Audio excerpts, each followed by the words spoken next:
Hello, everybody, and welcome back to another episode of the Media Boat Podcast, your weekly wrap up of us talking about movies, TV, music, and video games. Not necessarily in that order. My name is Mike. His name is Matt. My name is Matt. His name is Mike. Thank you for joining us at the Media Boat Podcast. It is episode 421.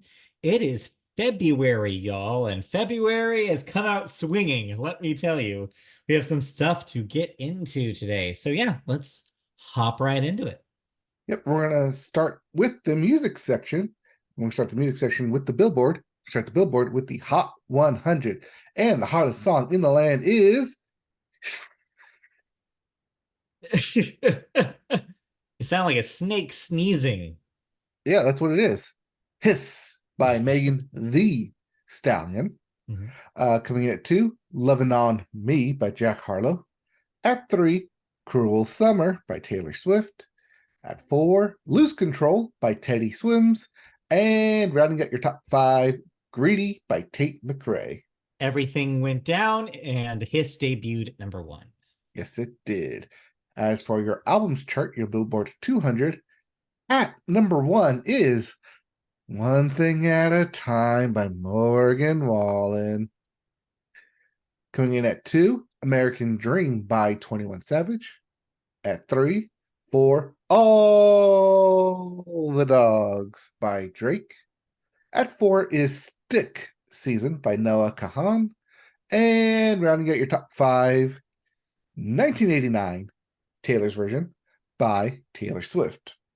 Yep. If you're wondering where those Grammy bumps are, that's next week. Yeah, wait for that one. If you didn't like any of those albums, we have new releases, starting with She Reaches Out to She Reaches Out to She. It just keeps going.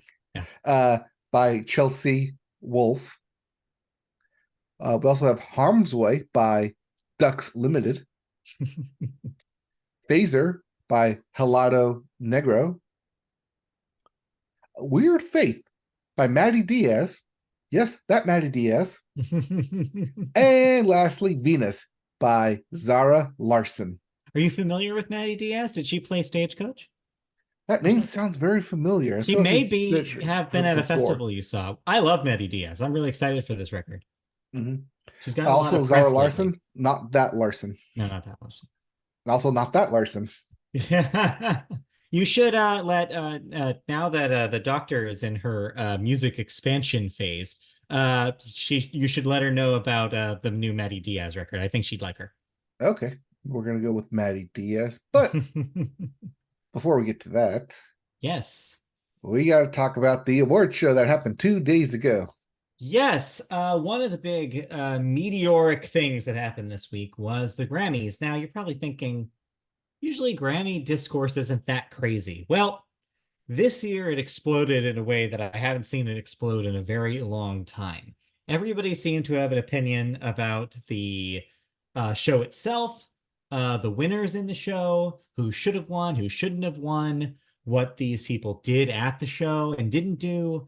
It was just a discourse nightmare and has been for the last 4 days. Everyone was nitpicky about the whole night, it felt like. It feels, I even said 4 days, but it's only been like 2. That's how long it feels. It feels like it's been a week, even though this happened on Sunday. So overall, we were watching this together, but separate. What did you think about the show as a whole? I actually kind of enjoyed most of the performances that I normally wouldn't have. Yeah, me too. I don't know what it was about this year specifically compared to previous years, but the performances were actually good to watch. Like, I didn't feel like I needed to skip any of them. They were very entertaining.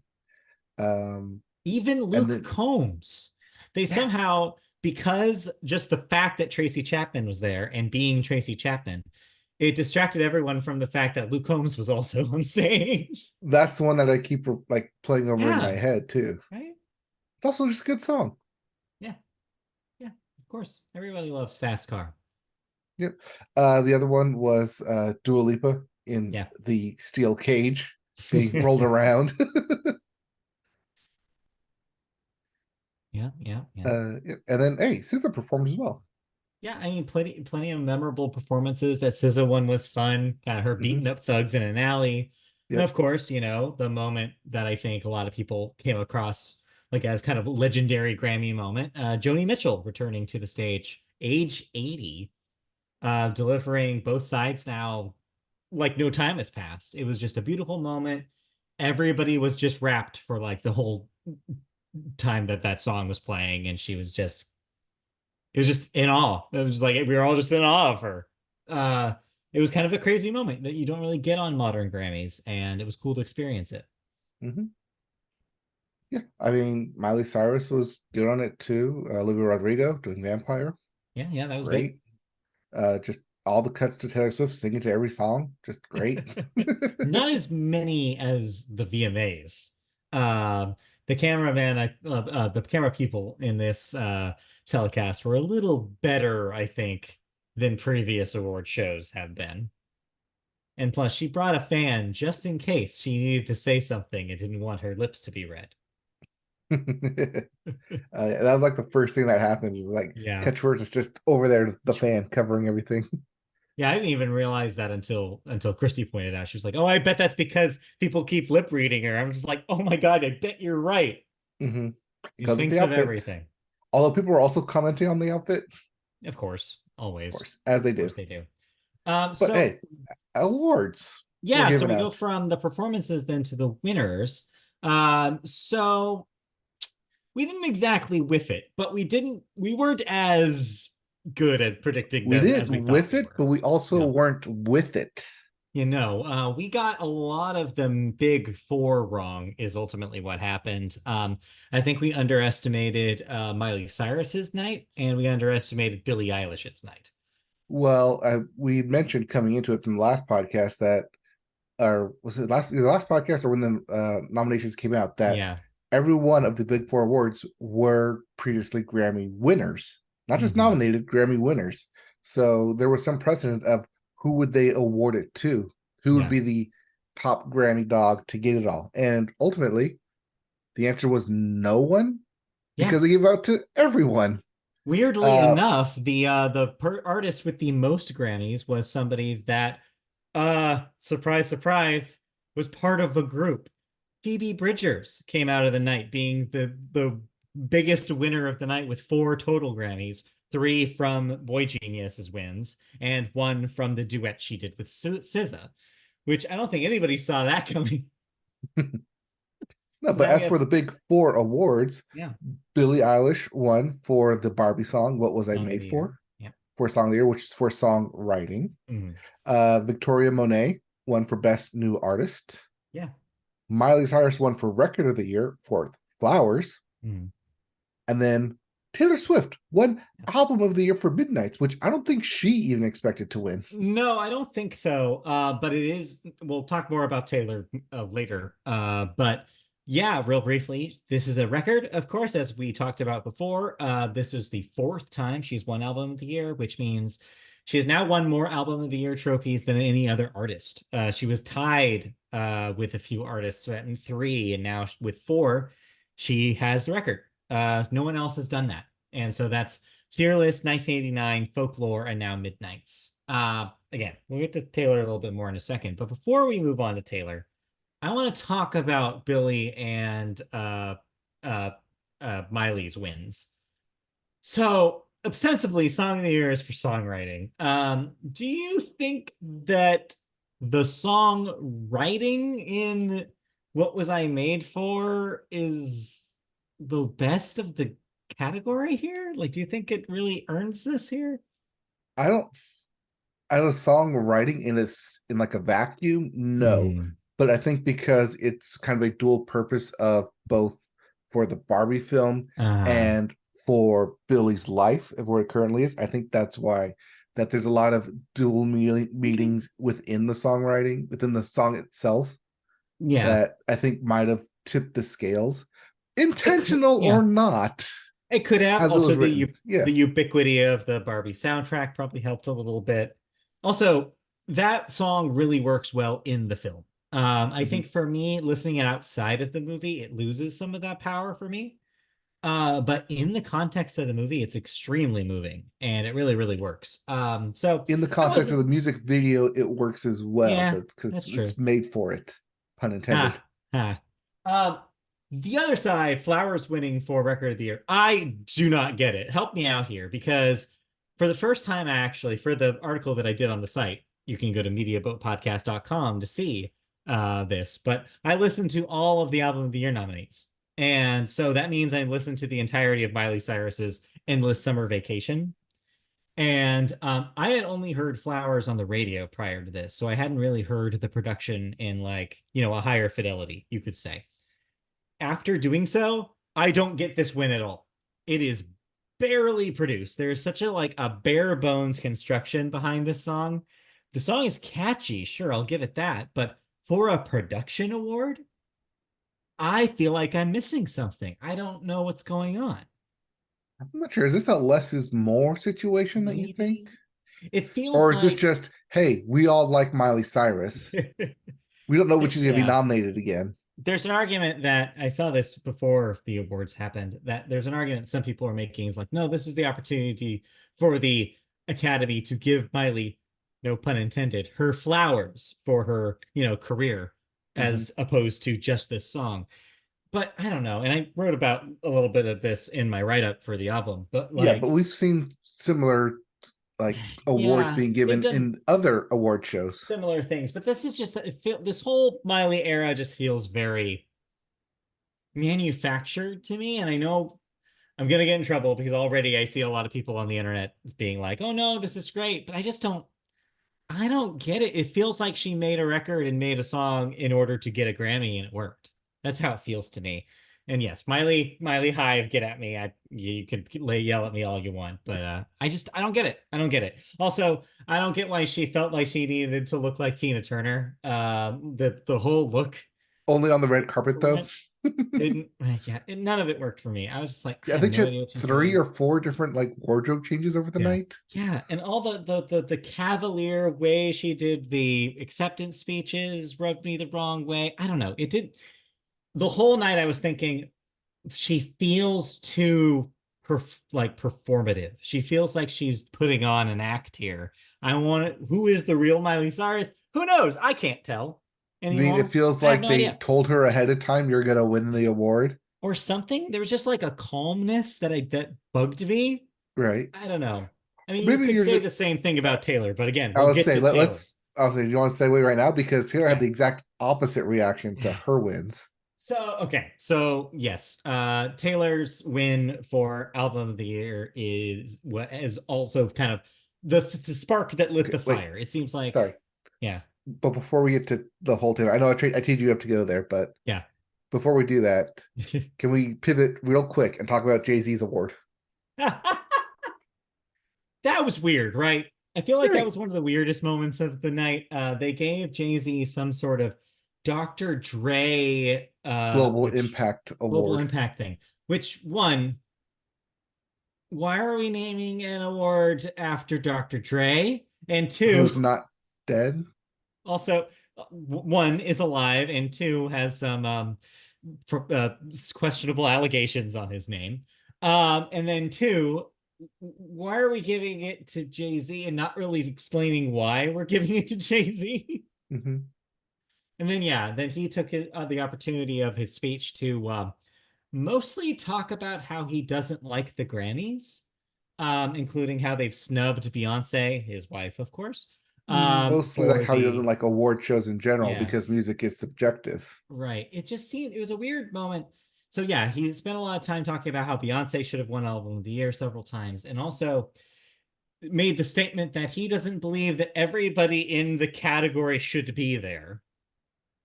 And it made Christy and I kind of try to figure out who he was talking about. We're like, well, he's friends with this person. I don't know if he's friends with them. Like, who's he talking about here? And Well, like, see, I took that as when they put Beyonce in the electro pop category oh, for Renaissance and not as last year. other people Yeah, in her category right. Last of year. like Yeah, R&B. Yeah. it's possible. I don't know. I thought he was talking about that night's Album of the Year category, but I don't know.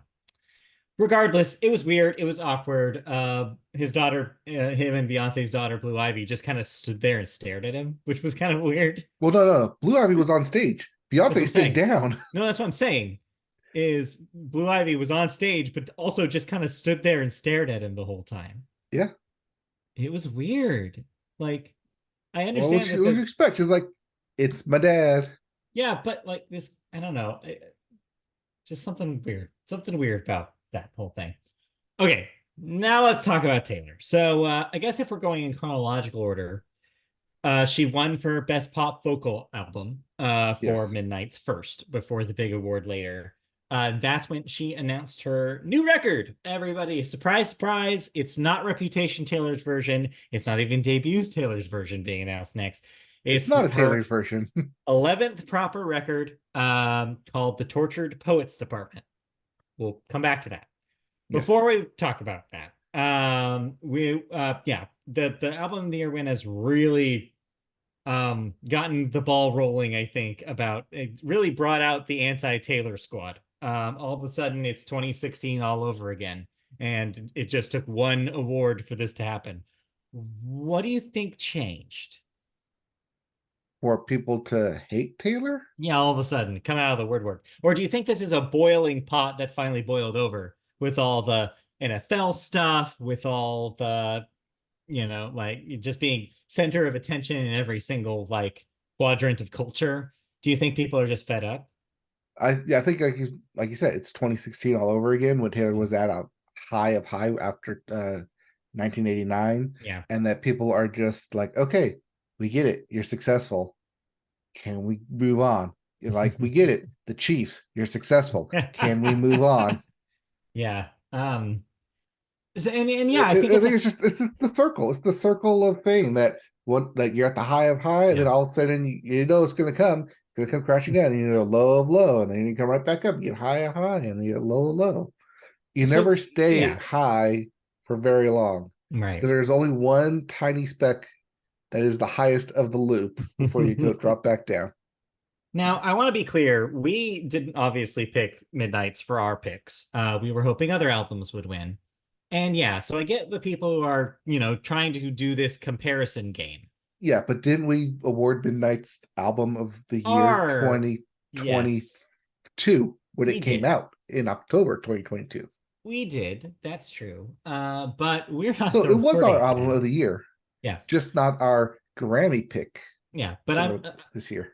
I'm saying that for the purposes of this award show. But yeah, it's just interesting how people are very quick to just say, well, because this other album is better and should have won, like that means Midnight's is trash. I saw a lot of like revisionist history of people all of a sudden hating on Midnight's out of nowhere. And I'm like, wait, I thought we liked this. Well, where is this coming from? What's going on? What happened? Now, yeah, obviously I agree with a lot of people. I do think SZA should have won for SOS. It's in my opinion, a better record, probably at the end of the day. It's a more interesting record. I think it has more to say. I think it's better produced. And I think SZA is due to receive that kind of that treatment. And it does go back to Jay-Z, the truth in Jay-Z's speech, which is that, yeah, the Academy does have a habit of ignoring Black women in that category. It's unfortunate. And yeah, we could have seen a correction this year, and we didn't. And so, yeah, I see a lot of people probably this is their fuel for getting angry. But I wrote a bit about this on the site, but like I feel like we need to differentiate between saying this record should have won over this record without resorting to that means that this record that actually won is terrible, is the worst thing in the world. I feel like it's okay to like multiple things. You don't have to pick a side here. You can acknowledge that what Midnight's does right, while also acknowledging that maybe it shouldn't be album of the year at the Grammys. I think that's fine. Just it's just amazing again how many times that people on the internet are so adamant about, well, no, it's black or white. You have to do this or this, and there's no nuance and context in the middle. It's which camp are you in? Which Right. artists are you backing? Yeah. It's well, this album wasn't as good as their previous work, or Right. this album is better than their previous work. Therefore, Right. they should win. Like they made the challenges, they made the steps, they made the progress. Not they're both good in their own right. Right. It's been wild to watch everybody completely reverse. And it's now the wild is not going to stop for two reasons. One, we have the Super Bowl next week. Apparently, Taylor, against some sort of logic, is going to try to make it to the game after her show. I don't know how she's going to do it. Police motorcade. I mean, Also private jet flying private faster jet. than Yeah. faster than it should. Yeah. Although then again, no one on Twitter will be able to tell you about that jet anymore if she gets her legal way. I don't know if you saw that news today. No. So They're gonna stop the tracker, the jet tracker. There's an account that's a jet tracker for Taylor, similar to the one that tracks Elon Musk's jet. Yeah. And it was basically to track her carbon emissions. Yeah, say what you will about Taylor. Yeah, maybe she should think about this a little bit. But yeah, she All I'm apparently saying her is Travis team. didn't show up for this night. Why should she show up for his biggest night? Damn. I think it's because he's a little busy right now. Yeah, But he's in yeah, the middle of training season. Yes. maybe. But yeah, so she, what was I in the middle of saying? Blah, blah, blah. Yeah, so I don't know. Somehow she's gonna get there. I don't know how, but she plans on doing that. The Japanese embassy put out a statement saying that they would make sure to get her to the Super Bowl on time. It's ridiculous, but anyway. So then of course then we have the announcement of the new record, which brings us back to that, which has a release date of April 19th. As I mentioned, it's called The Tortured Poets Department. She went on her social media accounts and showed the cover art for it, as well as later in the next day, a track list. So we now know that it seems to be split into 4 sides, hinting at maybe this is a double album. And also, we know that there are 2 guest spots, which I could have never saw these coming. The opening track which is called Fortnite, not the video game, features Post Malone. Yeah, that Post Malone. And a song later in the album called Florida! Exclamation point, exclamation point, exclamation point, features Florence and the Machine. Yeah, not just Florence, but the whole band as well. Yeah, why is it called Florida? Is that a good Florida or a bad Florida? I saw a Swiftie point this out, that apparently the first night after the Joe Alwyn breakup, yeah, was in Florida. The Eras tour took place in Florida. So people think that it's about how she felt immediately after the breakup. It seems like this is a breakup record. As it seems to be, all evidence seems to point that way. The track names, include one called So Long London, which again implies track 5, right, which is the album. Track 5. Yep. Which, so it seems like a lot of the material is Taylor's experience breaking with her breakup with Joe Alwyn. I mean, you have a song literally top, my boy only breaks his favorite toys. Right. So also the name itself seems to be a reference to Alwyn. I don't know if you saw this bit, but there was an interview that Joe did, which he said that he has a group chat with his guy friends that was called the Tortured Men's Club. And so this is a reference to that. To that yeah. side chat. It's Taylor getting back at her, getting back at him, I guess, in a way, for having a secret chat without her. It's fascinating. I don't know. The weird thing is Jack Antonoff was apparently part of that chat. And she still works with him. And so, yeah, I can't imagine what he has told her. Didn't she drag Jack Antonoff on stage with her? I mean, seems like, yeah, she dragged both him and Lana Del Rey to accept the Album of the Year award, which is fascinating. Anyway, that's probably all we have to talk about Taylor today. I don't know. Are you interested in what Tortured Poets Department might be? What do you think it's going to sound like? Like, do you think it's pop? I mean, it does sound like a breakup album based off the tracks. Yeah. We don't have that much longer to wait for it. No. Apparently, she's been working on this album for 2 years. Yeah, which seems weird, but when you think about it, she probably already had to have Midnights in the can well before October of 22. So if you think about it, she could have been done with it Q1 of 2022, which means that would have been 4 years to current, or no, sorry, 2 years to current 2 day. years. So yeah, I believe it. The timeline matches up to me. Last thing, did you see that she put this out, like the track list, because someone leaked it Yes, I prior saw the to on leak TikTok? first, actually, and I thought it was fake mostly because of those guest spots. I was like, there's no way. And also some of the names, I was just like, this is ridiculous. There's some almost borderline parodies in these song titles here. It's like, of course, Taylor Swift would have a song called I Can Fix Him, parentheses, I really can. It seems just so over the top.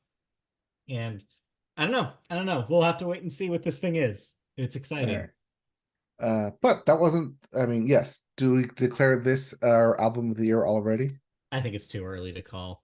You're We right, also, because we also learned yes, something else we early also that learned that night there's a too. new Casey Musgraves album coming. She like basically surprised us all with an ad that seems to hint toward new music. And sure enough, she put on her website a pre-order where you can buy said album, which does not have a name yet. So Is yeah, KC5 it's her currently. 5th record. So yeah, it turns out. So yeah, I'm excited to hear more. The snippet of a new song that we got in the ad sounded really good. So fingers crossed. Maybe that could be better than Taylor's. We'll find out. Wait, the KC5, no, I got that wrong. KM5, sorry. Okay, yeah, Casey. Yeah, You're just thinking about the Chiefs. We'll get there later. we'll get there. Yeah. Well, we're Anyway. on Taylor, so Taylor, KC, Yep. Chiefs. But yeah, that's the Grammys. And that was the Taylor stuff. And whew, still recovering. Yeah, that was only been 2 days, but yeah. I think the suddenness of releasing the track list was probably the most shocking thing following the aftermath of the Yeah. Grammys. Well, that and just seeing the entire discourse basically turn on Taylor like in a Yeah. night. But yeah, we'll see what that is about come April 19th. In the meantime, did you listen to anything else? Not much. Kind of just waiting for more stuff to come out, I suppose. All right. Well, then let's move on into video games, where we start with new releases, Indeed. including Helldivers 2 for the PC and the PS5, Wo Long, Fallen Dynasty Complete Edition for everything but the Switch. Yep. And lastly, game that came out today. You don't have to wait for Friday. You can play that today, right now, on the PS4 and PS5, because it's part of the PS Plus package. Yep. Foam Stars. This is the Splatoon-like game where you're using foam instead of paint, and you move faster in your own foam. Did you get a chance to check this out today yet? No, but I did download it, so maybe I'll play some today, or tonight. I may play some over the course of the week, but I'll have my thoughts on that next week. All righty, cool. All right, and let's move right into video game news, where we start with PlayStation and Xbox. Yeah, well, we'll get to it. Read the story. All right. So Microsoft will share details about its, quote, vision of the future of Xbox next week, though. This follows reports that the company has decided to release more of its games on rival platforms. Over the weekend, it was claimed that Bethesda's Starfield and its upcoming Indiana Jones and The Great Circle would be released for PS5. In addition to previously rumored Hi-Fi Rush and Sea of Thieves ports for Sony's console and Nintendo Switch. And Monday, it was claimed that Microsoft is considering bringing the Gears of War franchise to PlayStation as well. With speculation about a new strategy for the Xbox business mounting, Microsoft's head of gaming released a statement on Monday telling fans that more will become clear next week. So Phil Spencer went on Twitter X and wrote, quote, "We're listening and we hear you. We've been planning a business update event for next week, where we look forward to sharing more details with you about our vision for the future of Xbox. Stay tuned." Close quote. So this started as a rumor, and I think we even talked about this on the show a few weeks ago, where enough people had gathered resources basically saying, hey, Microsoft, like Xbox is going to start putting these things on other platforms. So what changed is that they stopped being rumor stories and they started being reported stories. Apparently people started basically saying on the record, yes, this is happening. It started with And the Starfield. That's the first one that yes, I saw, that Starfield's coming to yes. PS5. And then the real kicker for me is that there was some assets that people found within the new update for Hi-Fi Rush that had t-shirts, in-game t-shirts for Chai, that had Sony and Nintendo like references on them. One was a red shirt that said, I think, "Play Anywhere" or something like that, or "Rock Anywhere" or something like that. And then the blue one for PlayStation had Chai in a cloud from Final Fantasy VII pose. Uh, And so a lot of people were like, well, this is obvious at this point. This is happening. This is really going to be a thing. And then, as the story says, then on Monday we heard about the Gears of War might be the next Gears of War game might be multi-platform. So yeah, it just seems like all signs point to this is a thing that's happening. So I thought that this was going to be like everybody was going to get this news and be like, all right, cool. Boy, was I wrong. What happened is that you have an entire quadrant of the internet that have somehow attached their entire like personality to the Xbox brand, and all of a sudden are using language like, oh, they gave up, oh, they're surrendering, oh, this is like going to end competition in the game space, and all this stuff, so on, so on. And I am baffled. I am confused. I've been watching this industry for one way or another since I was 8 years old. And this is the first time I've seen something that just this ridiculous little reaction, this ridiculous. I was around when Sega dropped out of the games business, stopped making consoles, and decided to be a third-party publisher for other consoles. This feels weirder than that. I feel like there are people who seem personally hurt by a decision like this. And I just don't get it, especially when we don't even know what's actually happening yet. I think people were fine with Starfield going multi-platform. I think people were fine with Hi-Fi Rush and Sea of Thieves going multi-platform. I think they were fine with that because those are relatively newer games, even though they bought Bethesda Right. and ZeniMax and figured like, oh, we get to keep these for us now. Like they've claimed them as a team, their team for Xbox. Like this is our stuff. This is our brand. This is our toys. And I think what broke people was the Gears of War news that it was their toy. It was their franchise. It was their thing that they could tie to say, we are Xbox. We are Gears of War. We are Halo. We are our own like identity. Oh, separate from Nintendo and separate from Sony. But I think the question we all need to ask ourselves is that relevant anymore? Is that a thing that we need to do?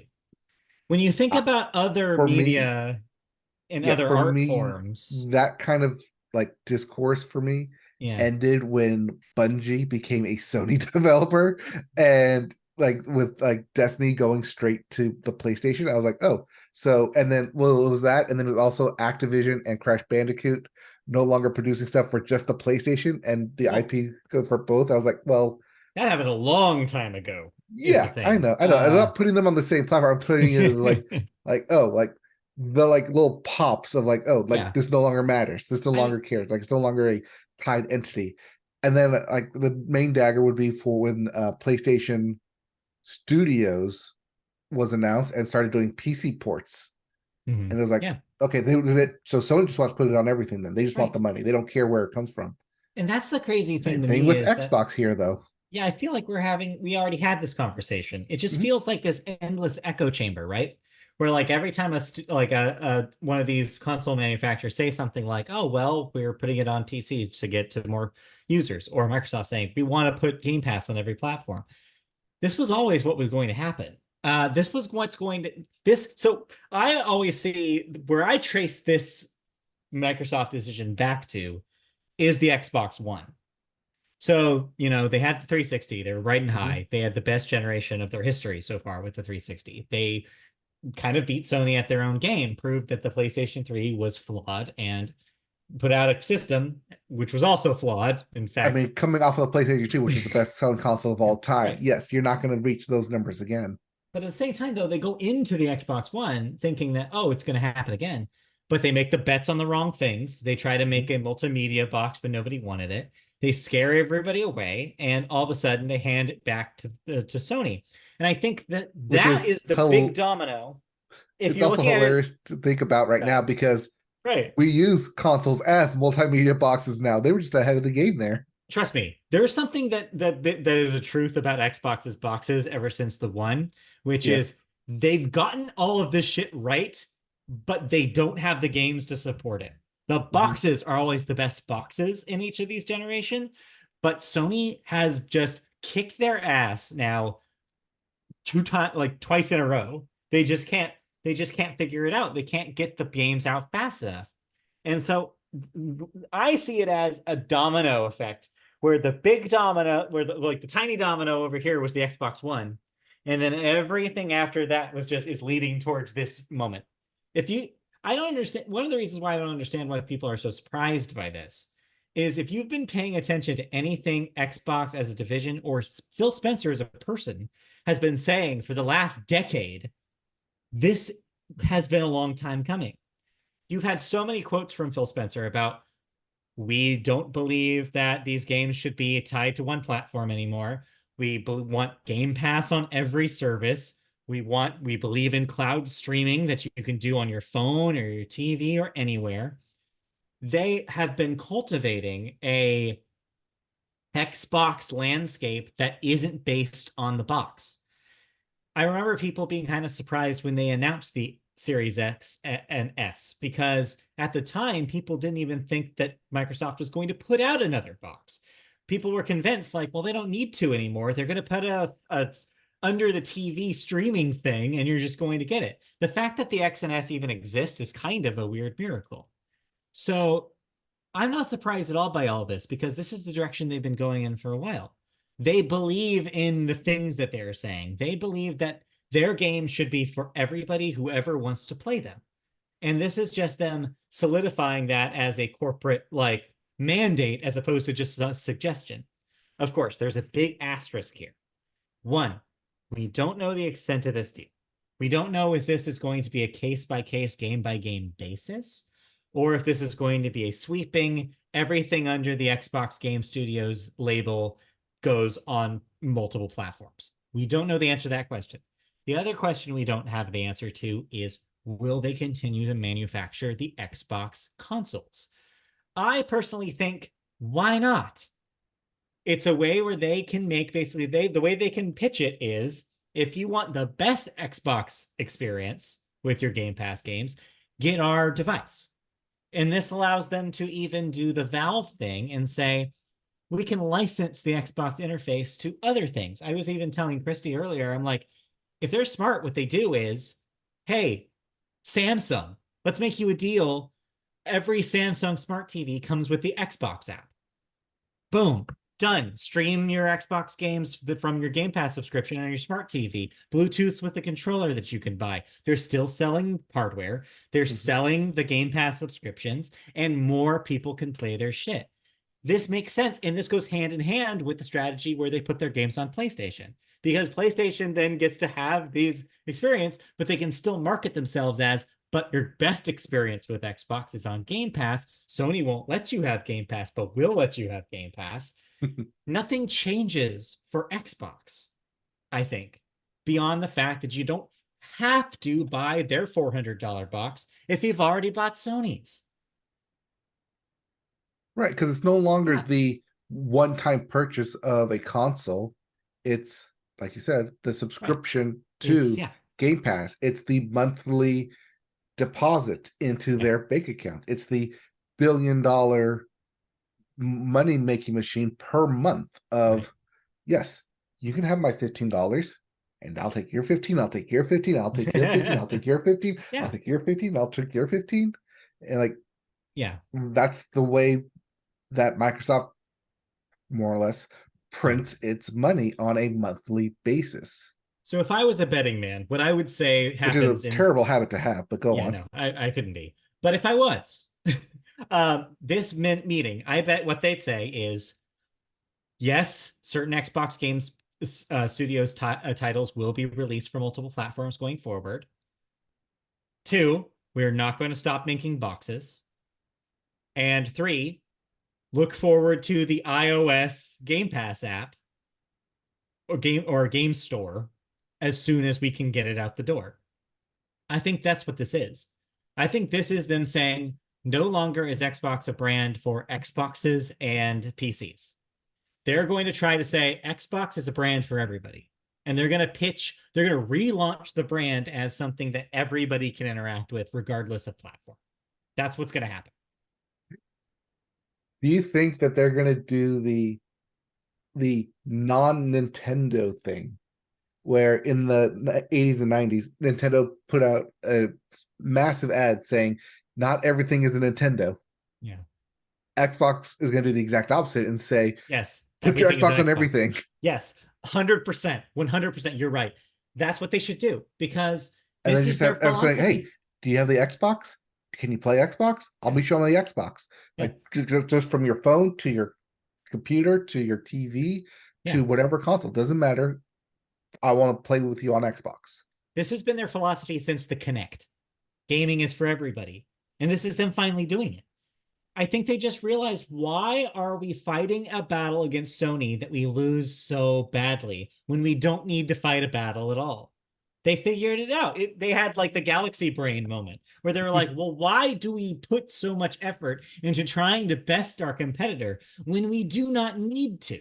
And we can take that stress out of the picture and focus on making our games better, because that's been the thing that's been wrong, right? They can't make these games fast enough and up to the quality level they want. All right. So just get out of the battle. So that brings up a great question I'm going to ask here.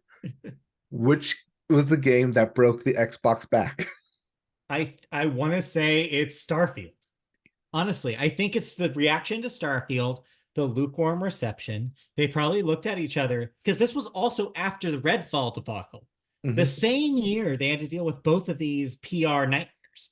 And I think that, well, honestly, I think that this stems earlier, like I was saying. I think they've always wanted to do this. I just think that they didn't know whether it was going to happen. I think it's that stuff. I also think it's their experience in the lawsuit stuff with the FCC stuff with the Activision buyout. I think the Activision buyout is a huge part of this. I think all of this stuff, and I think it was all those leaked plans when they leaked. I think that was internal. They were looking at all of this stuff that had amassed into a pile, and they were like, we got to rethink all of this. We got to figure out a completely new strategy, because if we go on this track forever, this is not going to lead us anywhere. And we're going to have generation after generation of people saying, what the hell is wrong with Xbox? Why can't they get their shit together? So last question, because we got to move on. Yeah. What is the deal made behind closed doors that Sony has to give up for Xbox to appear? So that's the thing, is I don't think they do. Sony is going to be stubborn about this. Like I said earlier, kind of what I hinted at is, I think Sony says no to Game Pass on their platform. There's no version of this where I see the PlayStation division being like, yes, bring your subscription platform to our platform. No way. I think they shut that down. I think they're like, we will put your games on our platform. We will release them as $70 products, because that's what they believe in. They will not take focus off of their PlayStation subscription service to allow someone else's subscription service in. So I don't think they make any deals here. I think all it is that Microsoft returns the favor of the show games and says Microsoft Game Studios is now a third-party platform publisher that will put games on the PlayStation platform. Just like PlayStation Studios is on the box on the show, even if it's a Game Pass game. I think it's the same way. Microsoft comes to them as a publisher and not a competitor. All right. But all this is just talk right now because we'll find out actual definitive proof next week. Do we know when that conference is? No, they have not said, and I'm hoping it's before the show on Tuesday. I know. If it's not, chances are we'll have 2 weeks to think on this. They'll have to get it in before the latter half of the week, because there's also a huge rumor this week that has not been confirmed yet by Nintendo that a Nintendo Direct is happening on Thursday the 15th. Is that a Pokemon Direct? No. The Pokemon Direct will be later for Pokemon Day, which is in 2 more weeks, I think. Okay. So, yeah. But who knows when will be announced there. But they got to get this in before that happens. Yep. So, yeah. All right. In the meantime, have you been playing anything? No time. No time at all. I did a couple streams. Like I said, Foam Stars this week. All right. Stay tuned to that. In the meantime, we can move on to the second half of the show where we talk about television, and we always start the television section with the Sports Corner. Sports Corner. Let me grab the Sports Corner. Sports up there, down there, over there. Sports. We start our Sports Corner with something that is hot breaking news today. So you were the third person to tell me this today. Oh, you were? I was? Okay. Yes. You'd seen this. Because when I looked I saw from someone else on a Twitter X post. I'm like, okay, is that true? And then sent me the Variety. Someone sent me the Variety article, then you sent me the Variety article. I was like, okay, it's real. Yes. So here's the deal: we've been talking like to death about what's happening with sports on television. Sports media seems to be all over the place. Different individual companies are making deals to do streaming things. We have the streaming stuff on Max. We have the collapse of ESPN as a brand. We have just chaos in sports. We have the regional sports stuff happening with Bally. It's all a mess. Well, Fox, Warner Brothers, and Disney have decided it's such a mess that they want to clean it up. And they have united to clean up sports on television by setting to launch a new streaming joint venture that will make all of their sports programming available under a single broadband roof. A move that will put content from ESPN, TNT, and Fox Sports on a new standalone app, and in the process, likely shake up the world of TV sports. Think Hulu, but for sports. But Disney Hulu has live sports. Discovery, yeah, well, we'll get there. Would continue to control rights, and the new entity would not create its own content for the service. Instead, it will just be like Hulu before it, original Hulu, before things changed. Yes. Just a receptive, like a bowl in which all the sports go into. So what do we call this entity? Sports Network. Sports Plus. Sports Plus. I don't know. Goal this Plus. Fascinating. This is fascinating, I think. Points. That's a good name. Score! Exclamation point. Bet! Exclamation point. No. Nope. Bet Plus. So basically what this means is it will have all the programming, all these sports programming from these entities. So basketball games that air on TNT, baseball games that air on ESPN, football games that air on Fox, and put them into one service where I presume you can watch them either live or on demand. It will be for a subscription. I do want to note, the Variety story didn't mention this, but the Wall Street Journal version did. They seem convinced that this will be an option, an add-on option to the existing 3 services, Hulu, Disney Plus, and Max. They say that in the future, this will be something you can add on to your existing subscription, but it will also be offered as a separate app. I did not see that in the other stories, but somebody said the Wall Street Journal specified that. Which makes sense because they want to do the thing that Amazon is doing, which is like you access the Hulu app, but then from the Hulu app, you can go to Score or whatever they end up calling it. Right. So yeah, What do you think about this as somebody who watches a lot of sports? Does this simplify your life a little bit? Yes and no, because they're living out both Paramount, which is home to CBS stuff. one, CBS stuff, but Yeah. two, March Madness stuff. Yep. So I can't get any March Madness from there. But two, they're also living out NBC Universal, where you can't watch any of the Premier League stuff, and you can't watch any of the Sunday Night Football stuff when that comes back around in the fall. Now, yes, Yeah. that is just one football game, which you're probably going to stream on Peacock, Right. because they're going to push for that. Yeah. But that would be the outliers. It also cuts out the Olympics, because that is something that Peacock has exclusive right It's now. once every 4 years, though. Yeah. Well, but two years if you like the Winter Olympics. Yes. Okay. Yes. Every 2 years. Yeah. Fine. Be that way. Yeah. And obviously, it doesn't include anything regional. So if you're somebody who follows a local team, this doesn't change any of the deals you already have with those special teams, like those local teams. So it is only for national games, essentially, games that would have nationally shown up on these companies' networks. So yeah, I mean, if they somehow get NFL involved in it and put Red Zone on it, it would be enough for me to want to cancel Hulu Live TV. And actually, no, because I still need to watch award shows somehow. Damn it! Yeah, screw you. Screw. This is how they get you, honestly. Yep. But yeah, I think it's interesting. I think the most interesting thing here is that on-demand, being able to choose multiple things airing at the same time thing. I think that's really interesting. If they do, for example, a split screen option where, hey, maybe it's Sunday night and you want to watch a football game at the same time as a basketball game, this potentially solves that problem. Yes, but you do realize that all of this has to occur by October, when all sports are going at the exact same time for 3 weeks. I would imagine it will, because they say that this is for later this fall this year. Yes. So I would imagine this is September launch, right in time for football, playoff baseball, and for football. College football. Yep. I think that's what you do. That's the move. Launch this thing in September. Can they do that in 5 months' time? I think so, because they already have the stuff. All they have to do is market it, because again, they're not creating original content here.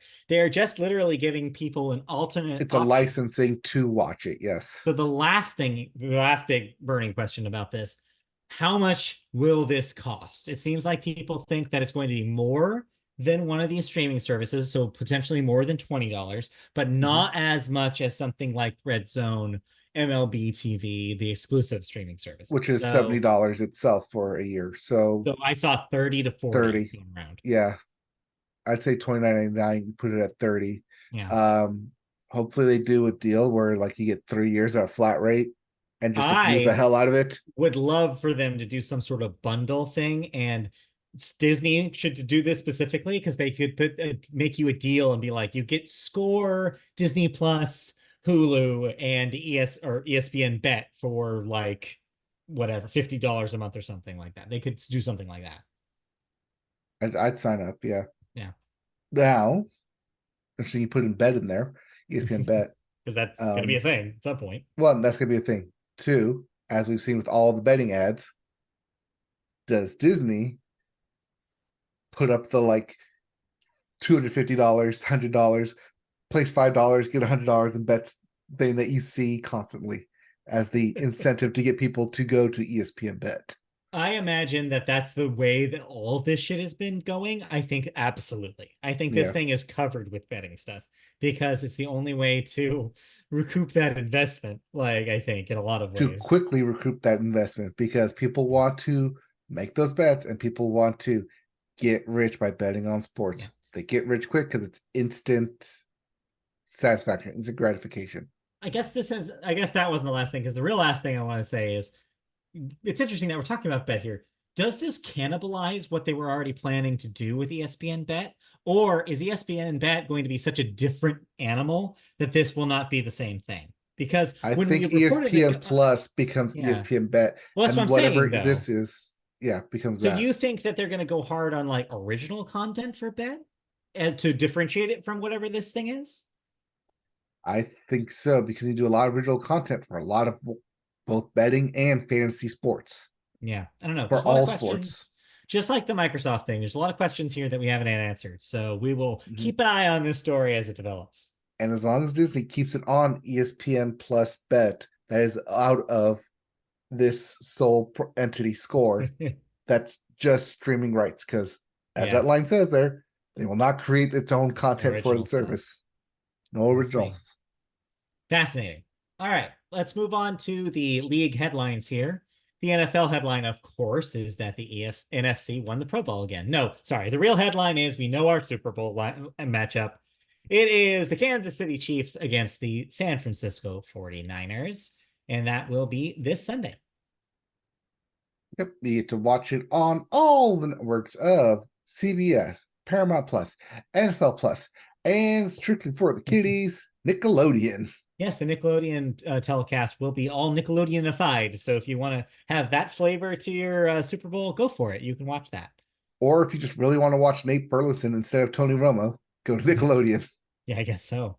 Then, in case you're wondering about how expensive the ads are this year, every 30-second ad will cost $7 million. So get ready to see the dollar signs on the screen. And that's just for the ad placement, not counting how much it takes to both produce and pay for any celebrity actors you have in there. Right. As we know, Usher will be headlining the halftime show with some unannounced special guests. Reba McEntire will sing our national anthem. Post Malone will sing America the Beautiful. And Andra Day will sing Lift Every Voice and Sing. And then lastly, the NFL Honors Awards are on Thursday before the big game. So if you care about that, tune in for that as well. We will know who wins the Walter Payton Man of the Year award on Thursday. We will know who wins the AP MVP award on Thursday. And the most coveted award of all. You have no idea what I'm going to say, do you? No. Because it's none of those. No, it is the Angry Runs Golden Scepter Award will be awarded on Thursday. Okay. Is that for the angriest run? Angry Runs for the angriest run of the year. Hell yeah. I love that. Then yeah, and then of course next week we will have our thoughts about the Super Bowl, which I'm sure will be plenty. So get ready for that. Yes, both the highs and lows and literally all the betting props that you can make on it. Yes. Because yes, we won't go into here, but yes, they have both squares. Probably your local office, either your friends doing it, or you also have prop bets of the time for the national anthem. Heads or tails? Who's going to score first? How many times will we show Taylor Swift? Will Travis Kelce propose? It's just all the crazy bets, prop bets that you have out there. Yeah, we'll see. All of that and more we'll talk about next week. Meanwhile, in other sports leagues, of course, the big news for the MLB is that spring training is right around the corner. Pitchers and catchers report on Friday. The first spring training game will be the Dodgers versus the Padres on the 22nd of February. The first regular season game will also be the Dodgers and the Padres, but this time in Seoul, Korea, and that will happen on March 20th. Opening day proper will be on March 28th. So reporting on Friday is the Dodgers and Padres because they play both the first game of spring training and they play overseas in Seoul, Korea. So yeah, or Seoul, South Korea. So yeah, keep an eye on your teams because you have to wrap shit up trading wise this week because spring training is going to start pretty soon here.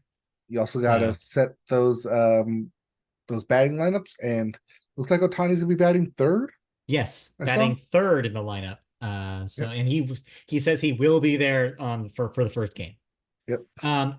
Also, you don't have this here, but I just want to briefly mention big MLB news this week. The sale of the Orioles shocked everybody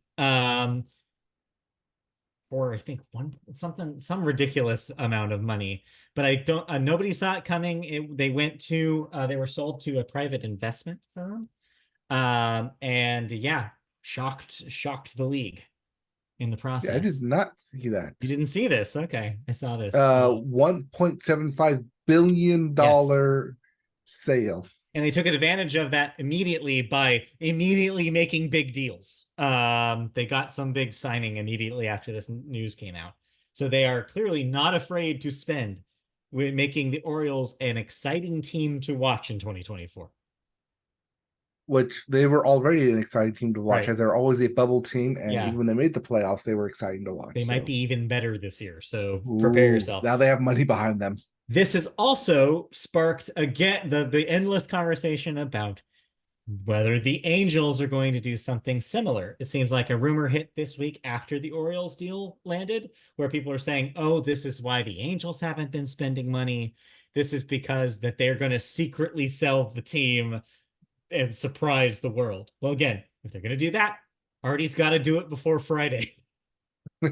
I do not think he does. I'm not getting that kind of vibe. But I saw Mark Cuban's name thrown out into the rumor sphere, and I'm like, that's not happening, guys. Was that because he just sold a piece of the Dallas Mavericks?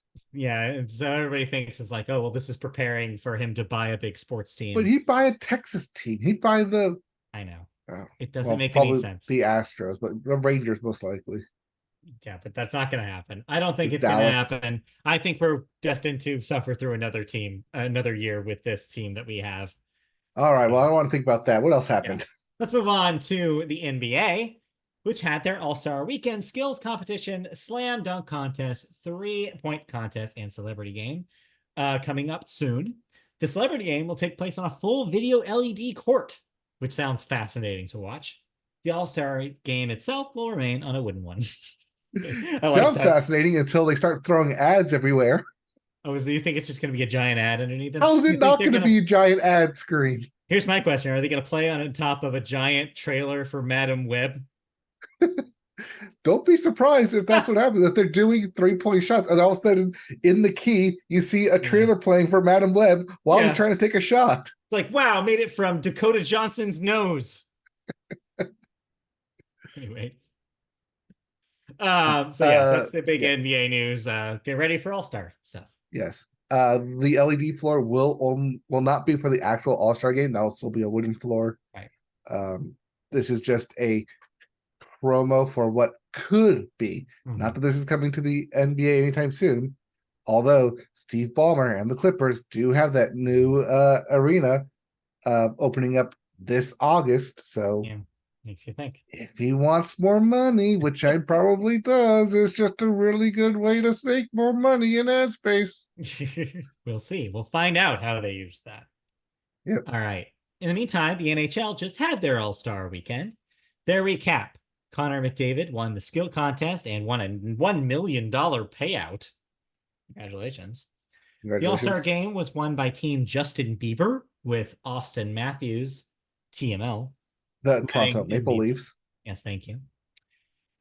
And tonight, as you hinted last week, the Oilers and the Golden Knights face off tonight to tie that win streak record for the Oilers. So if they can beat the Golden Knights, they tie the win streak record of all time.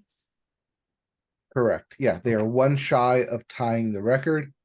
As I said last week, if they win tonight, they have a smooth sailing to crash that record because they play the Ducks and the Kings next in their West Coast trip.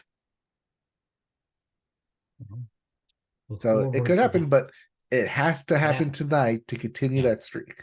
So all eyes will be glued, I'm sure. Yep, it's at the primetime ESPN slot tonight. Yep. And then lastly, we have in college sports, the College Football Playoff Management Committee is meeting in Dallas to work on the details of implementing a 12-team playoff for this fall. We knew this was coming. We talked about it last January, actually, when they announced that they were going to do a 12-team playoff. They were going to expand it. This is them finalizing what that actually looked like, especially with the realignment with the Big 12 and Big 10, with the Pac-12 dissolution, more or less. What does that look like for a college football playoff? For football only, because screw all the other NCAA sports out there. Mm-hmm. And lastly, in sports news, the clash at the Coliseum happened for NASCAR this past week.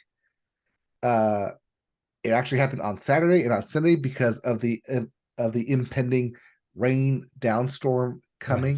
Yes. Uh, that didn't hit until Monday, but because they were that would hit on Sunday, and they need to get that track out of there, they instead moved it up a day. And Denny Hamlin ended up winning the Clash at the Coliseum ahead of the start of the NASCAR season, which is Daytona in a couple of weeks. Fair enough. I don't know a whole lot about it, so I'm going to be careful about how I talk about it. But I don't know if you saw, speaking of going back to really briefly to college athletics, there was some sort of confirmation from one of the schools about referring to the athletes as employees instead of students. That may be set precedent going forward with how continuing kind of the conversation about paid college athletes. Again, I didn't see exactly what this was, but I thought that you may have noticed. Are you talking about the Dartmouth men's basketball? Possibly, yeah. Yeah, they've decided that Dartmouth basketball players are considered to be labeled employees of the school. Yeah, it seems like people are well, I saw one thing about this is I saw a lot of the players unions of the professional leagues make statements about this to basically say how they felt about it, which means that yeah, this is already being seen as like other schools could follow suit. Okay, so it's Mhm. NLRB ruling. Mhm. Um, presumably so they could form a union if Yeah, they consider themselves to be employees. right, right. It's interesting. This could be another step into ultimately what's going to happen here, where we start thinking about college athletics in a different light. I don't know. I thought you'd be fascinated by Yeah, that. I'm quickly like skimming through the article here.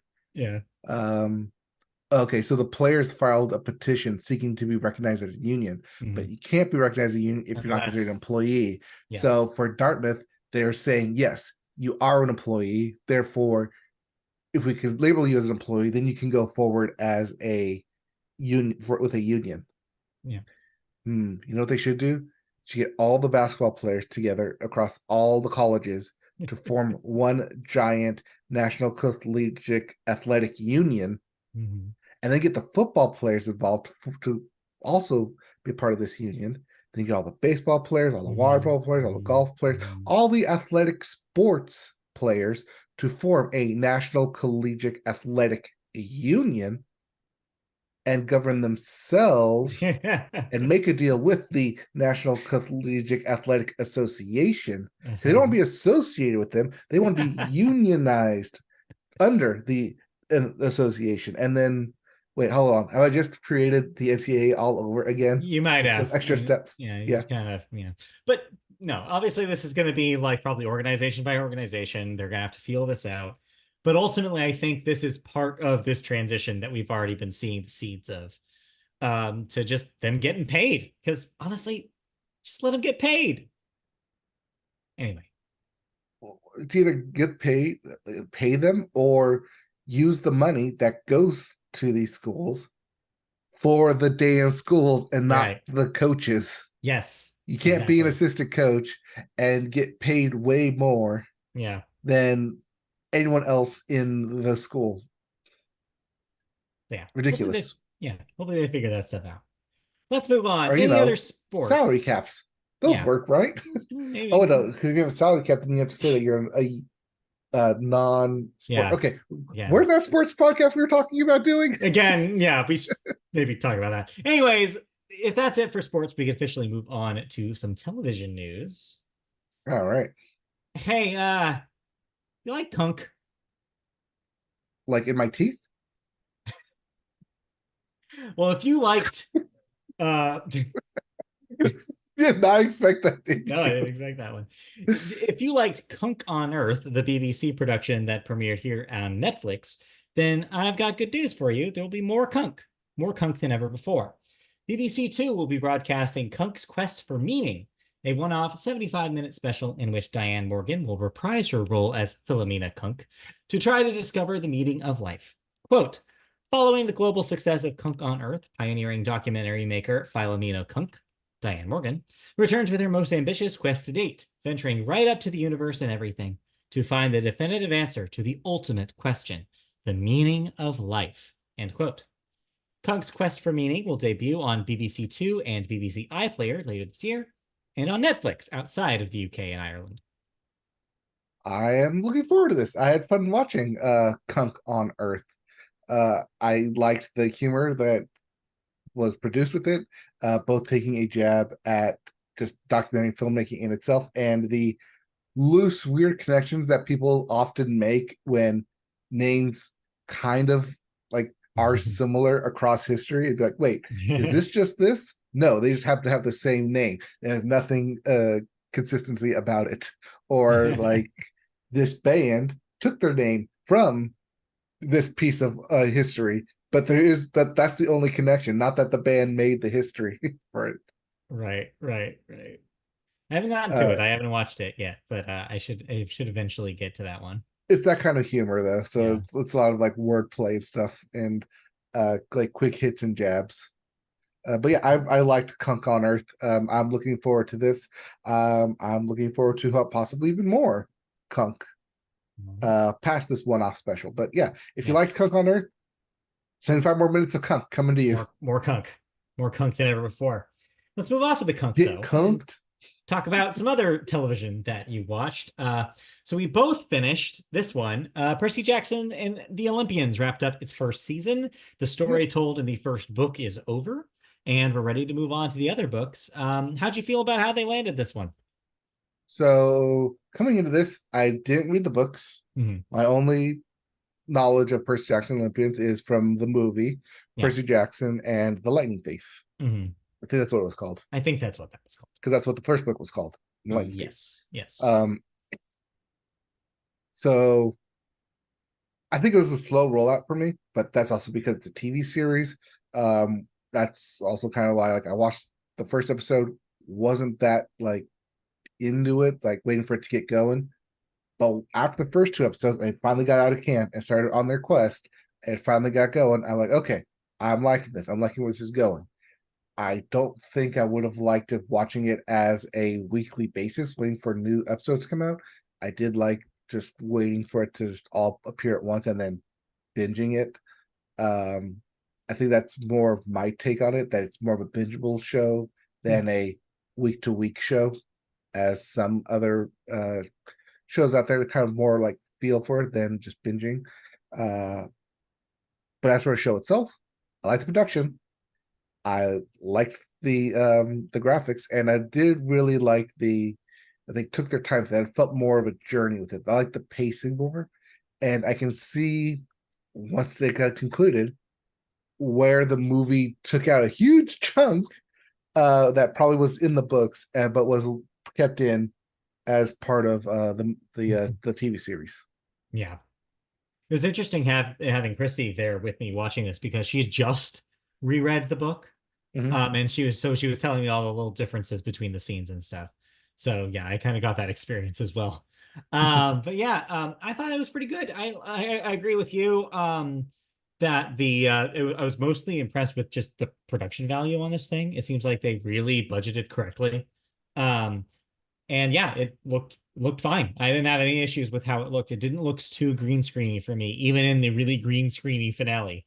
I thought that it did a pretty good job at what it was trying to do, and it seems like a pretty faithful adaptation of the material.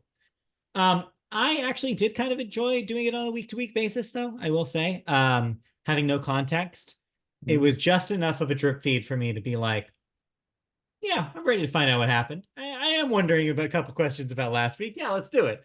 I didn't really feel like it was just a binging show, but also I'm not that much of a binging person. Outside of watching all of season 2 of The Bear in one day, I don't usually do that, and so yeah, I'm totally fine with things being on a weekly basis.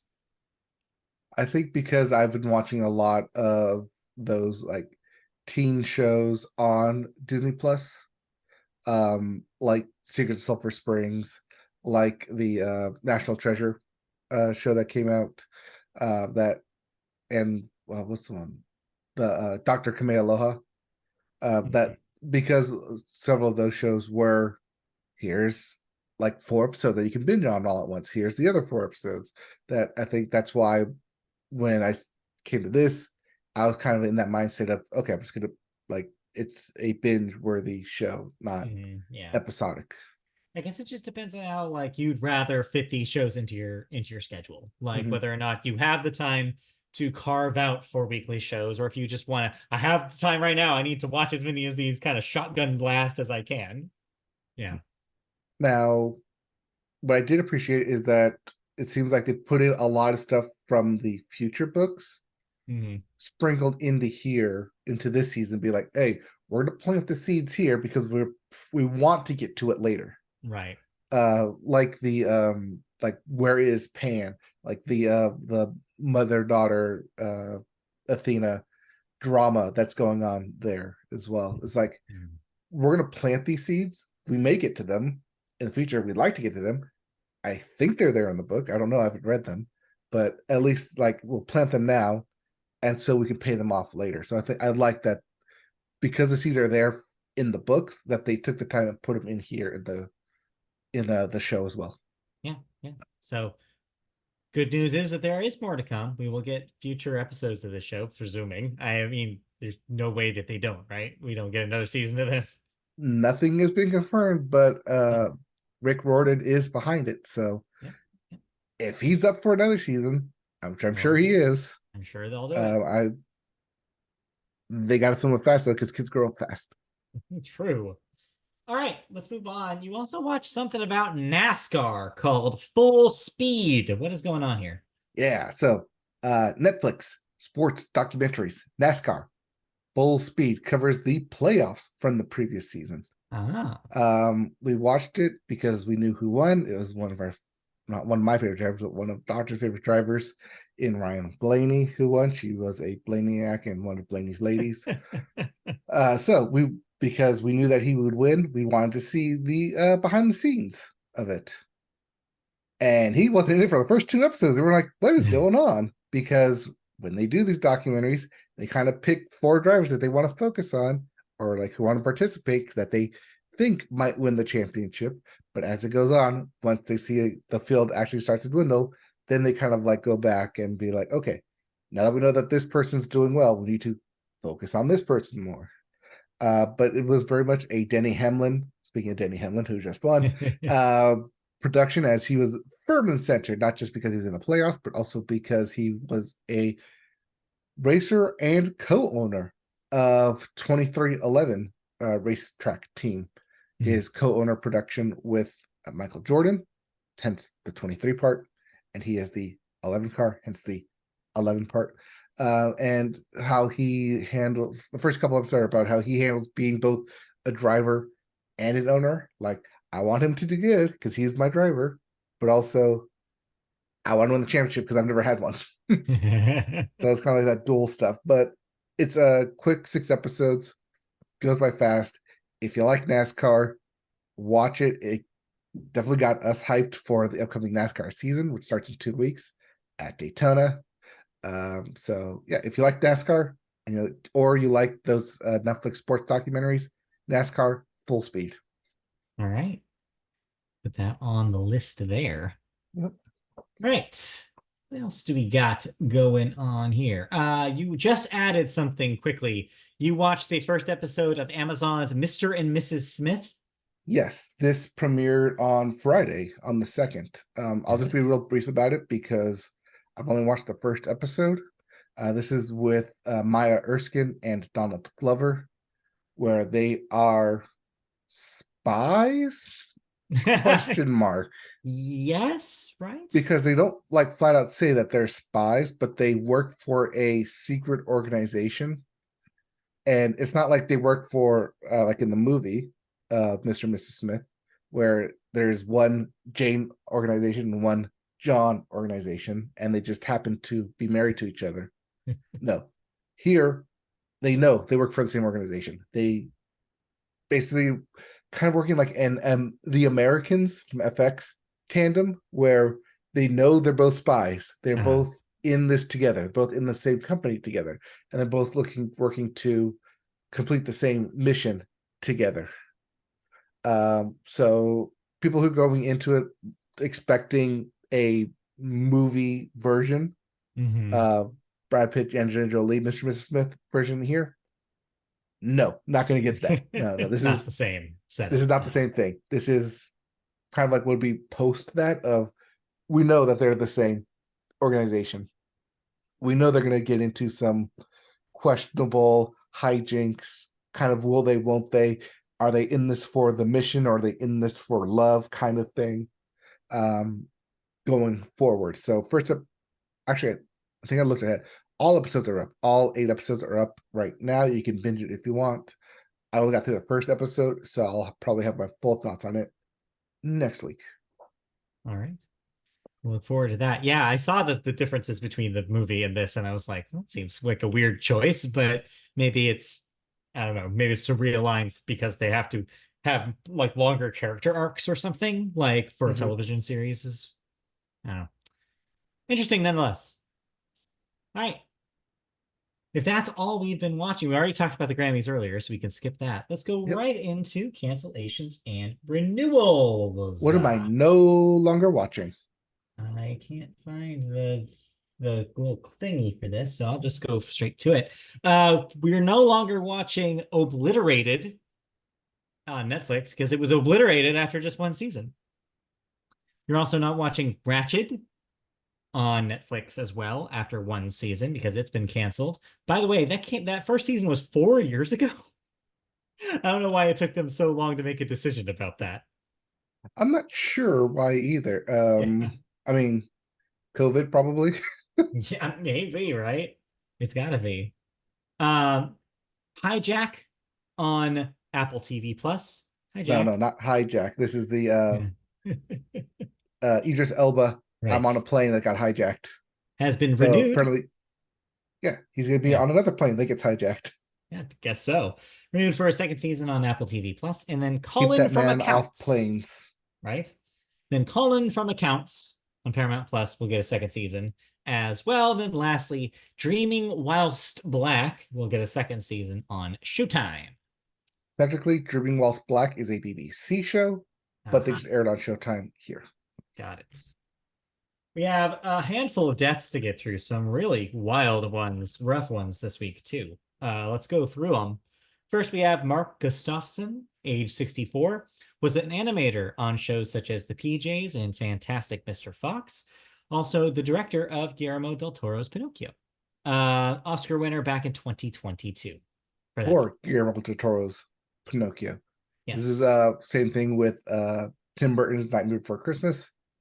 It's Tim Burton did not direct Nightmare Before Christmas. Same way as Guillermo del Toro did not direct Pinocchio. That's true. That's confusing to name it then that way. It was to differentiate from the 2 other Pinocchio projects that came out that same year. And one was even from Disney. Fair enough. All right. We also had this week Carl Weathers, age 76. Actor, of course, from Rocky, Predator, Happy Gilmore, The Mandalorian. Also a scene-stealing guest role in Arrested Development, which everybody remembers who watched that show. Yeah, definitely an icon. He will be remembered for one of the most memorable handshakes in film history, as long as just endless, just quotable quotes from his whole career. Just what a guy. What a guy, Carl Weathers. He was Apollo Creed. He was. He beat Rocky. He won that fight. He was Chubbs from Happy Gilmore. He was in The Mandalorian. He's even most recently in the Gronk Kick of Destiny ads for FanDuel for the Super Bowl. Oh, right. Now, I did read this up on this. They will continue to have him in the ads leading up to it, because it rolls later this week. They did ask the family of what they would want of Mr. Weathers, what they wanted to do with it, and they did tweak some stuff because of his passing, but for the most part, it will continue on. But yeah, he was in those ads. Yeah. It's coming up. But yeah, just a great, well-known actor. You obviously recognize him, his voice, his appearance, his mannerisms, just Yeah, for sure. What a guy. icon of cinema. What a guy. Then on the other end of the spectrum, we lost today Toby Keith, age 62, country singer, famous for country hits such as Should Have Been a Cowboy, Red Solo Cup, Beer for My Horses, As Good as I Once Was. Oh, yeah, and the song that he released after 9/11 that said that putting a boot in their ass is the American way. Um, I have mixed feelings about Toby Keith. Growing up, listening to a lot of country music in the household, there were some Toby Keith songs that I was like, yeah, this is fun. They're catchy songs. He's a decent songwriter. He's a decent performer. A lot of people liked him. But every time I think about him now, I just think of how much he made the lives of Natalie Maines and the rest of the chicks a living hell after their statements about George Bush. And it just makes me have this bitter memory of the guy. So we did know that he had cancer as of 2022, I believe July of 22. He announced that, so we knew that this was coming at some point, unless a recovery had been made. Didn't look like a recovery was made. Obviously, I hope his family and friends are okay, but he leaves behind a complicated legacy, and yeah, it's hard to for me to celebrate him when he was so outspoken about stuff that honestly it didn't seem like he knew what he was talking about.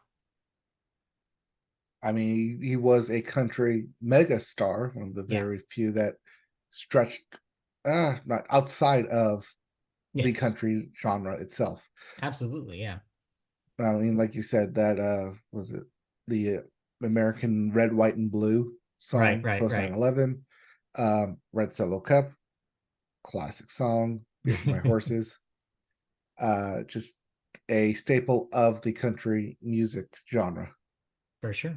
Absolutely. His music has been playing in this house all day because of it. Well, like I said, it's fine. I get it. I get it, is what I'll say. I just have complicated feelings about that stuff. It was very difficult already to be a woman in country music when the chicks were at their peak. And just the stuff that he would, say about Natalie, especially the stuff that he would project in the back of his concerts at the time. He just made a big show out of how much he hated them and how much he hated what they had said, that I don't know, it just exacerbated a wound that was still fresh, I think. And it just seems like a really messed up thing for a guy to do, is all I'm saying. So yeah, I don't know. But yes, we'll always have Red Solo Cup. Anyway, let's move on out of the deaths and into the movies section. And we always start the movies with the weekend box office numbers. Your number one movie, defying the awful reviews, is Matthew Vaughn's Argylle, which is made $17 million in its debut, and is definitely not written by Taylor Swift. No, it is not. I did dig up that review. Sorry, not the review article that of Christie was referencing, and I read it. Apparently, Matthew Vaughn himself had to make a statement about it, being like, "No, I don't know who wrote. I've never met the author in person, but I can tell you it is not Taylor." Anyway, number two, The Chosen season. Wait, what? The Chosen. Yep. What? What are we doing here? The Chosen season 4, episodes 1 through 3. Yep. You're not going to tell me why this is called this? Is this a television show? What's happening here? Apparently, it's a triple billing. Okay. It's a fan events thing. I don't know. I want to say it's a religious thing. Sure. Well, that made $5.9 million this week out of a $7 million total so far. I don't know. Number 3, The Beekeeper made $5.2 million this week. That's at $49 million domestic. Number 4, Wonka with another 4.6. It did it. It crossed the 200 million landmark. So Wonka, I think they're gonna make another one of those. I'm just gonna assume here. I think it did pretty well. I don't know. It depends if they can get Timothy Chalamet to be in it again. I think so. And then rounding out your top 5, Migration with another $4.1 million. Easily over that 100 hump at $106 million. So there Yeah, you I go. was right. Yes, the historical Christian drama series had a premiere, Ah, season 4 premiere got of it. the first 3 episodes on a Fathom Events. So yeah, that's why. Got it. In the meantime, the only new release this week is actually an old movie, not even a new movie. Disney as you mentioned a few shows ago, is planning on re-releasing in theaters some films that did not get their theater shine the first time, including this week's Turning Red, which will be debuting in theaters after having its first run be exclusively on Disney Plus. There is also another film called Lisa Frankenstein that may or may not be in a theater near you. All It right. says wide release, but I am questioning it. All right. So look at your local listings, as they used to say. And then, yeah, that'll do it for new releases. You'll have to wait until next week for Dakota Johnson's Nose. Uh You oh, know, yes. yeah, no, we'll do that next week because there's technically Wednesday releases for Valentine's Day, but we'll record Ah, before that. we do indeed. All right. Let's move into some movie news, and we got some sort of bits for you this week. Some news coming down the movie pipe. I love a big movie pipe.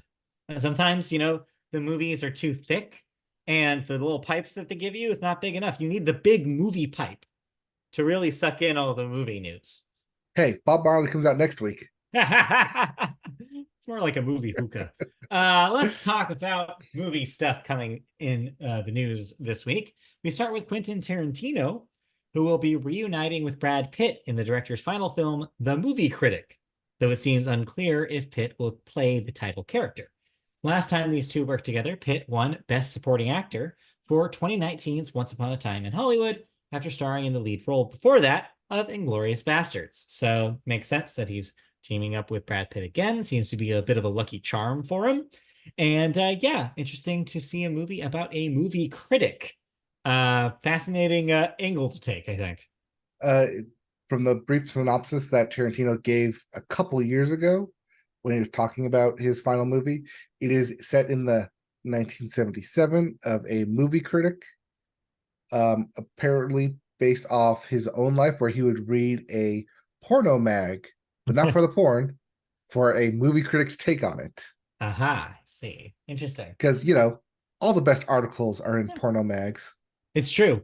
I only read them for the articles. So does Quentin Tarantino. And the feet, I'm sure. Yes. Anyway, I mean, that's where you find the articles, that's down where at you the find them bottom, down at where the the feet bottom. So are. the feet are just there. They just happen to be there, really. Yes. Anyway, And thus we've solved Quentin Tarantino's fascination with yes, feet. exactly. We solved it. We truly did just now. We really got to the bottom of that one, or to its soul, if you will. Let's move on. I think you Jim nailed it. Carrey is in the news this week. Famously, a man who says he doesn't like to do film sequels. Well, he's doing another one because he will reprise his role as Dr. Robotnik in Sonic the Hedgehog 3. This news comes despite the fact that, spoiler alert for Sonic the Hedgehog 2, the second film in the series ended with Dr. Robotnik falling from a giant robot to the ground below. In the film's post-credit scene, however, it is revealed that Dr. Robotnik's body has not been found, setting the stage for Sonic's main antagonist to make a dramatic return. We have also seen some early footage of the film in a first trailer, and Sonic Adventure 2 fans rejoice. It seems like a lot of elements from that game's plot will be in this film, including, of course, Shadow the Hedgehog, everybody's favorite hedgehog with a gun. Yes. My canon take of what they're going to do is that as Dr. Robotnik is falling off the robot, a ring portal, as that is established in this canon universe, opens up in front of them and saves him right before he meets his ultimate demise. I could see it. I could see it. I have not seen these movies. I don't have much nostalgia for Sonic, especially not Sonic Adventure 2.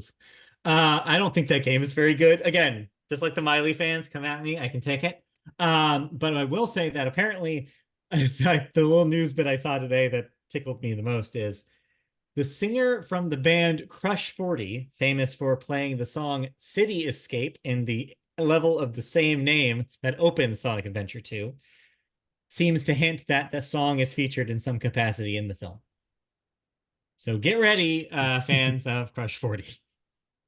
millennials everywhere are probably very thrilled about this. Moving on. I don't know. I haven't watched Uh, any Sonic movies since they changed Sonic's face. well, I'm sorry.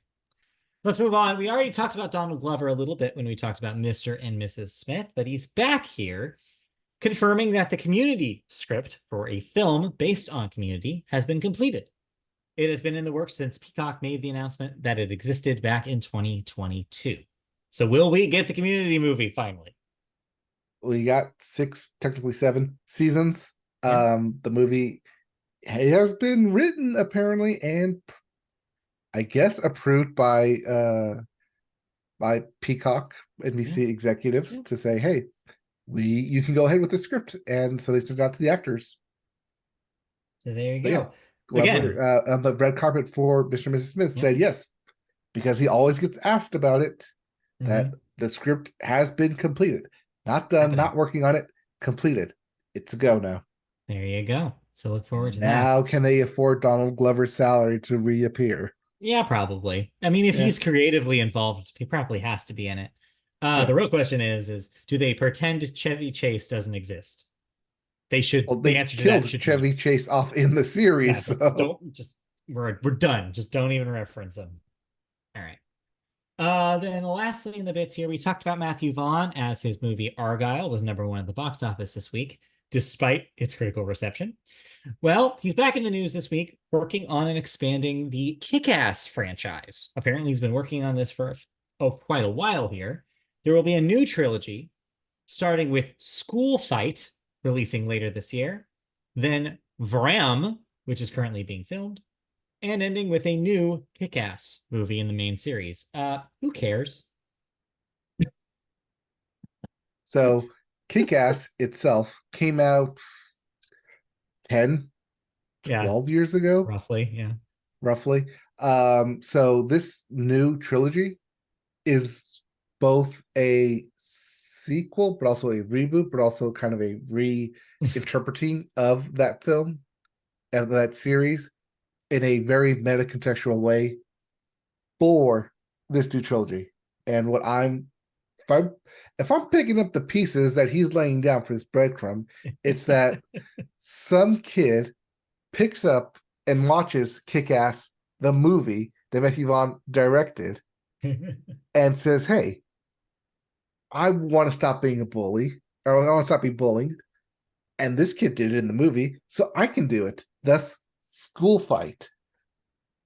But then, like, he continues on with wanting to kick people's ass, like kick ass in the film, and thus takes the wrong messages from said kick ass film, much like the R-rated movies that followed after it, comic book movies after it, of like, oh, we just want violence and explosions. That's what people like about kick ass, right?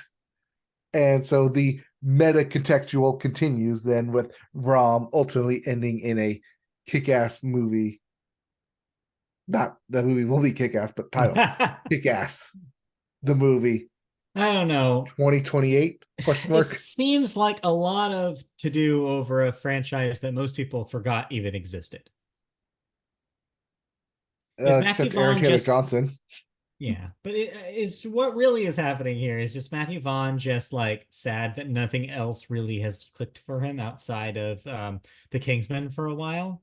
Like that's the only thing that strikes me as is like he's like, well, let me play with my old toys because no one likes the new ones. I just don't think you're telling me that he went back to his IP well and be like, hey, people liked when I was this good. It certainly seems like that. Yeah, it just like seems to be that he's trying to recapture some sort of, old vibe that I just don't think exists anymore.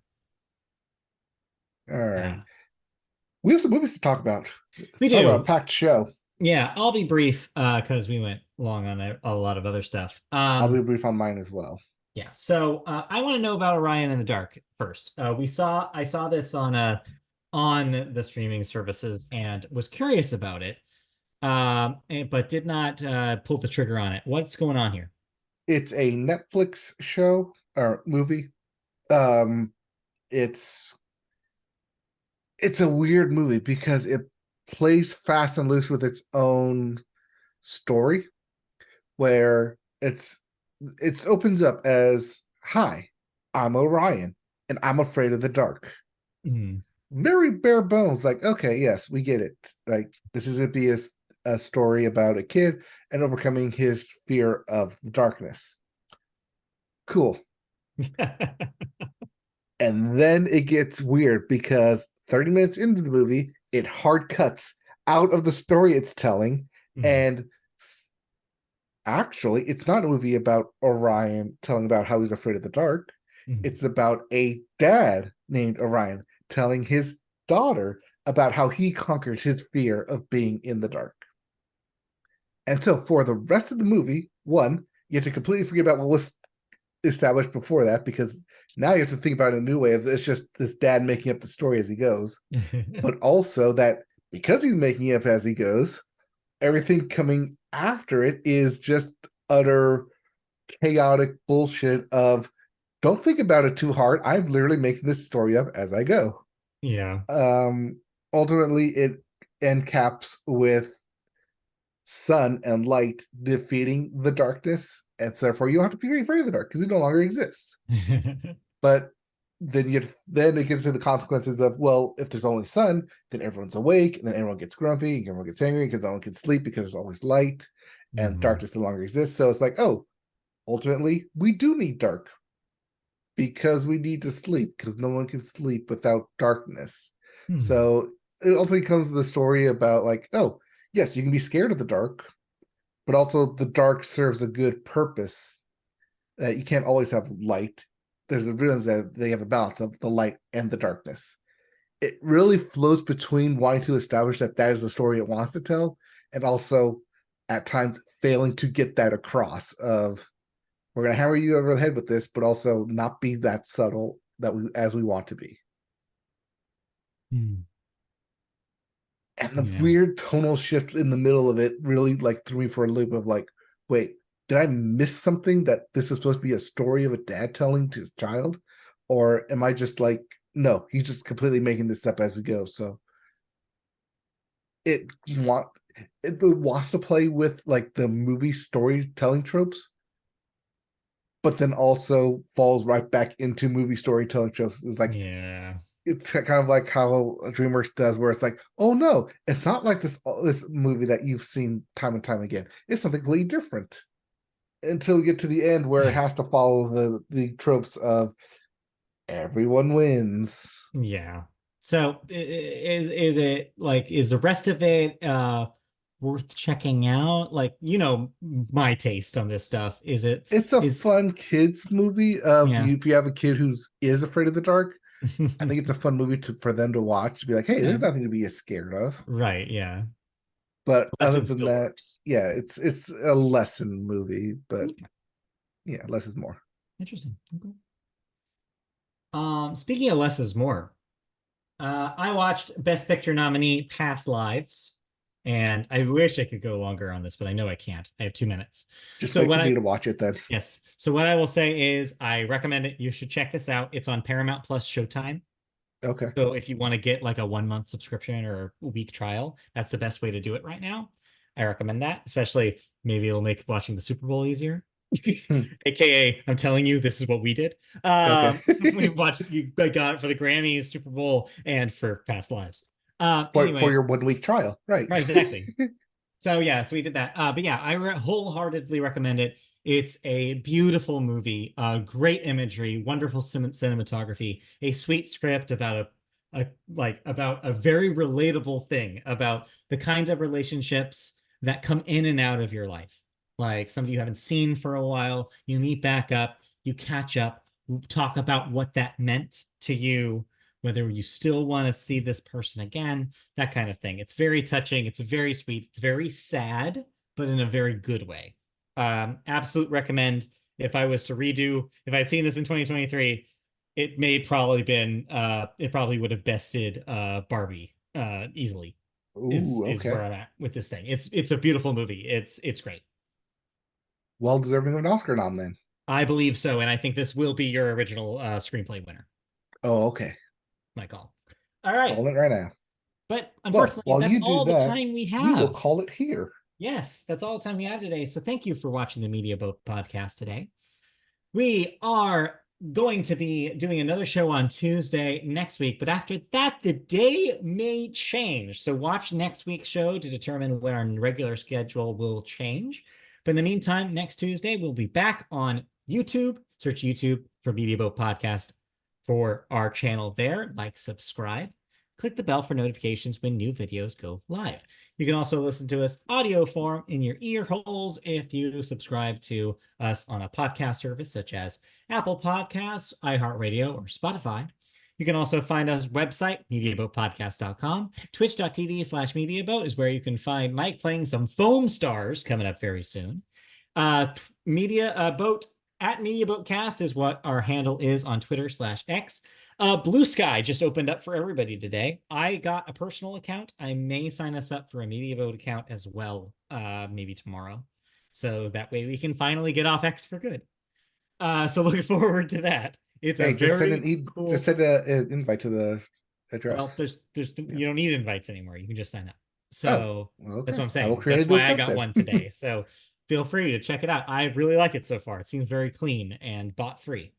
And then yes, if you want to email us questions, comments about the show, feel free to do so at mediaboatpodcast@gmail.com. And with that, we wrap up today's show and look forward to next week. We'll have Super Bowl thoughts among other things. So tune in next time for all that and more. All right.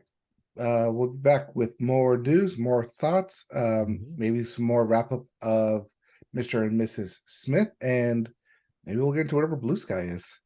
And maybe some more Best Picture awards, because I swear I will watch them. And we'll find out who wins the Super Bowl, I guess. All right. Sounds good. All right. See you then. Go Kansas City Swifties. Okay, bye. Bye.